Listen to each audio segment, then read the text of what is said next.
क्या गाजा में इजराइल और हमास के बीच नया समझौता हुआ है?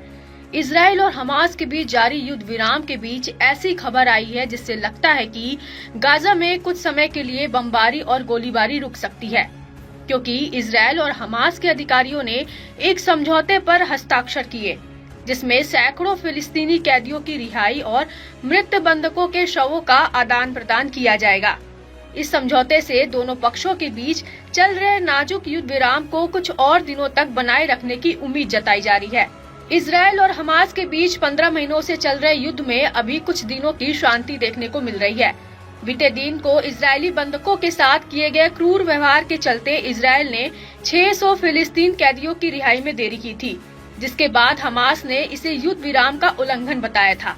साथ ही कहा था कि जब तक कैदी रिहा नहीं होते हैं, दूसरे चरण की बातचीत नहीं होगी। देखा जाए तो दोनों देशों के बीच चल रहा ये युद्ध विराम कई बार टूटने के कगार पर आया। बंधकों की रिहाई में देरी युद्ध विराम को खतरे में डाल दिया था, लेकिन अब हमास ने कहा कि एक समझौते पर पहुंचने के लिए काहिरा यात्रा के दौरान एक प्रतिनिधिमंडल ने बातचीत की, जिसमें 4 मृत बंधकों के शवों और सैकड़ों कैदियों की रिहाई का रास्ता साफ हुआ। अब बात अगर इस समझौते की करें तो इस समझौते से फिलिस्तीनी कैदियों के एक नए समूह की रिहाई भी संभव होगी। एक इजरायली अधिकारी ने पुष्टि की है कि शवों को घर लौटाने का समझौता हुआ है। 19 जनवरी को शुरू हुए इस समझौते के मुताबिक यदि दूसरे चरण अंतिम रूप में लेता है तो सभी इजरायली बंदियों की रिहाई और स्थायी युद्ध विराम होगा। हमास के सीनियर अधिकारी बासेम नईम ने कहा कि इजराइल लगातार समझौता उल्लंघन कर रहा है। सीजफायर के पहले चरण के दौरान इजरायली सेना ने 100 फिलिस्तीनियों की हत्या की है।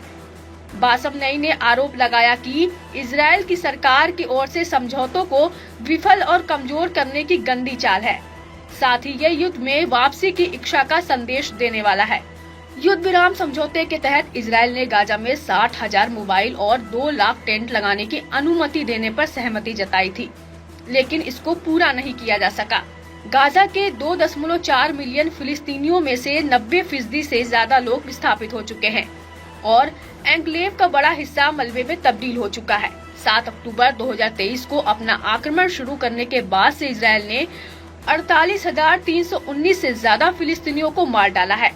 गाजा में सरकारी मीडिया कार्यालय का कहना है कि मलबे के नीचे लापता 13,000 से ज्यादा लोगों के मृत होने की आशंका है।